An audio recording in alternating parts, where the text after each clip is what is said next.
Hello, my dear students. Our lesson today is literature, and the topic is called Wonderful Weather. You can find it in Journey 4 book. Instead of just focusing on wonderful weather, you have to know about poetry.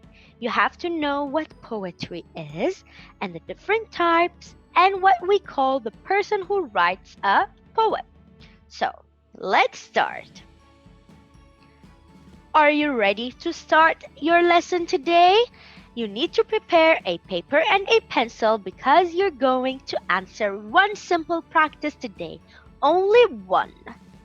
Pause this video, go bring a paper and a pencil, and let's start. Okay, are you ready? Let's go. So first, let's ask ourselves this question. What is poetry? Poetry is a type of literature.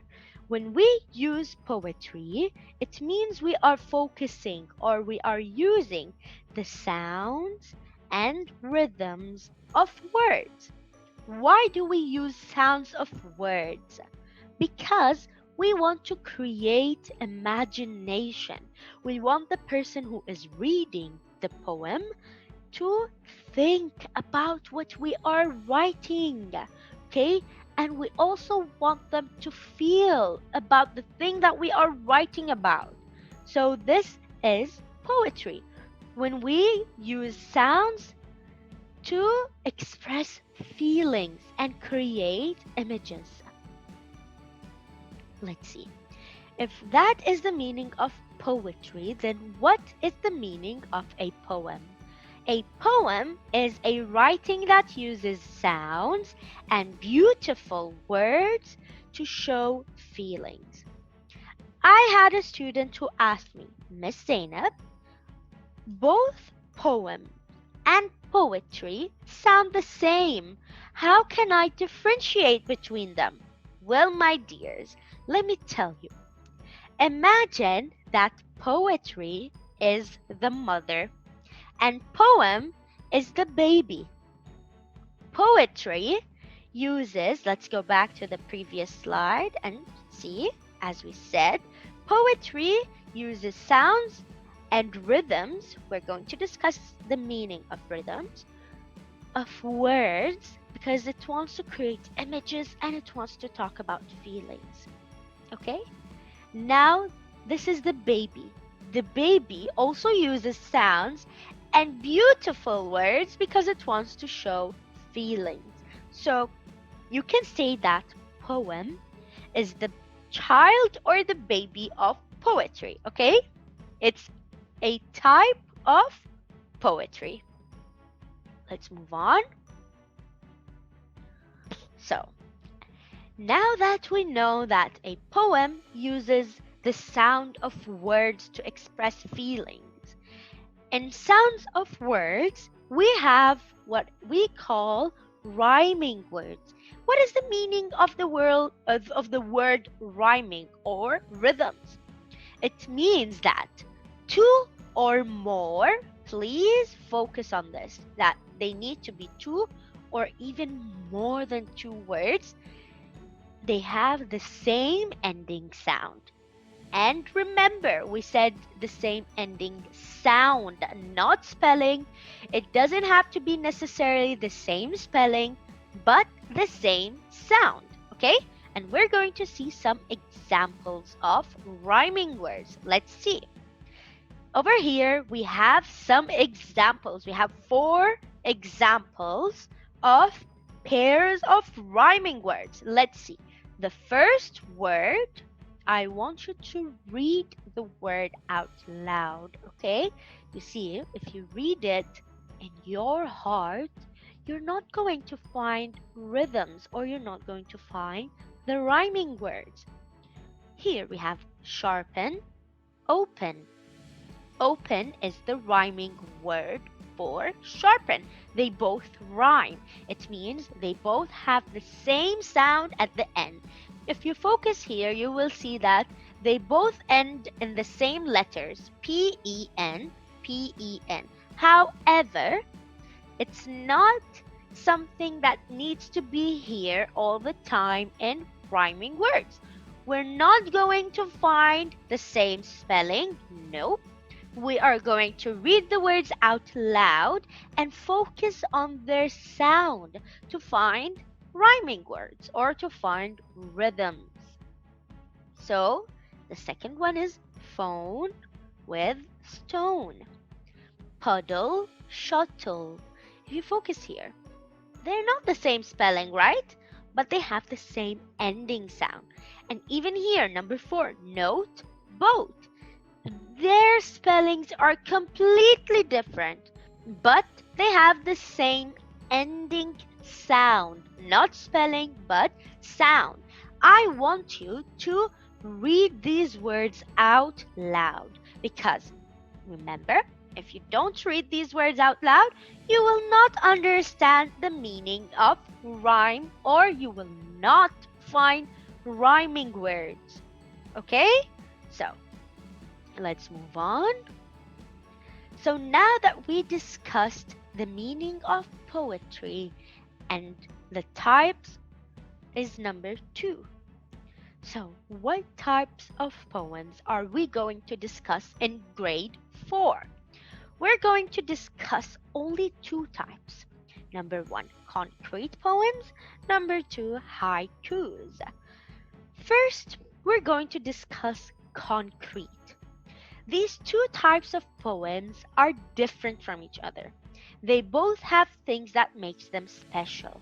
First, let's go to concrete poems. Let's see what makes concrete poems special. Can you see over here? This poem is called Lightning Bolt.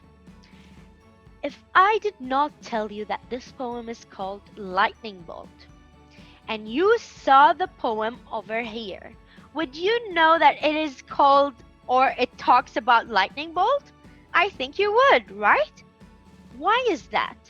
Did you ask yourself that question? It's because it looks like a lightning bolt. The words formed a picture, and this is what makes concrete poems special, that its words form picture. And they look, all of these words of the poem look like a lightning bolt. And of course, these are the 2 rhyming words we have in the poem. Let's read together. News flash. Ben Franklin uses kite and key to unlock electricity. See, key, electricity, E, E at the end. The same sound. Okay. Do you understand what makes a concrete poem special? That its words form a picture. Very good. Let's move on to haikus. Let's see. A haiku poem consists of 3 lines. We have how many lines here? 1, 2, and 3. I'm going to explain why I wrote 5, 7, and 5 here. What makes haiku special is 2 things. First, the thing that we just discussed, that it consists of 3 lines and 3 lines only. And the second thing is that the first line has 5 syllables. The second line has 7 syllables. And finally, the third line has 5 syllables. Some of you might remember what a syllable is, but some of you might have forgotten. Let's explain the meaning of syllable. Every single word in English consists of syllables. Syllables are the sections of words. Okay? For an example, if you want to find out how many syllables this word, the word in, consists of, you can use the simple way of finding that out by clapping. If You can read the word with one clap. In the duration of one clap, it means it consists of one syllable. Let's see. In the rains of spring. The first line, we clapped 5 times, so it means it consists of 5 syllables. Let's move on to the next line. An umbrella and raincoat. We clapped 7 times, so the second line consists of 7 syllables. The last line, pass by conversing. How many claps? 5, right? You may say that, Miss Zainab, what if I want to clap 3 times only for the last line and say, pass by conversing? I said the word very fast, right? The word conversing. And my clap ended, but the word did not end. So remember that you need to say these words out loud. Let's start again. Okay? Conversing. You see? Every syllable lasts for one clap only. Okay? So as long as you clap and you read out loud, you are going to find if your haiku or if whatever haiku you are reading consists of 575 syllable counts. Okay? And every haiku needs to consist of 1, 2, 3 lines and then 5 syllables, 7 syllables, 5 syllables. I repeated that a lot, didn't I? I think now the information will not leave your head. Okay, so as you can see here, we said that the rhyming words are spring, conversing. Even though conversing consists of more syllables than spring, but the sound at the end is the same, ing, ing. Okay, not the spelling, but the sound. So let's see what we have next. I want you on your paper to write a haiku. I don't want you to say, "Oh, it's so hard," because it is not. You are very, very, very smart, and you can write whatever you want to write. When we were in the class, you used to write songs, writings, passages, anything about any topic. And most of them were considered as poems. All you have to do now is do the same thing. However, you need to make sure that it has 3 lines and 575 syllable count, okay? Let's focus on this, Miss Zainab. It's syllable, not syllabus. Okay, so another thing about haiku, it talks about nature and only nature. So you get to talk about animals as well because animals live in nature. So I want you to either talk about nature in general or talk about animals in your haiku. So pause the video, write your simple yet beautiful haiku, and you get to share it with me. I'm going to explain how you will be sharing your haiku with me. Okay? So pause the video and start writing. Are you done writing your haiku? I think you did a wonderful job. But before you share your answer with me, let's go to our last part of the lesson.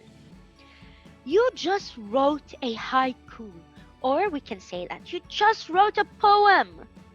So do you know what you are called now? You are called a poet.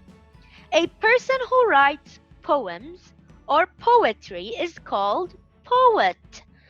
If you know who this poet is, then you are very smart because you read a lot.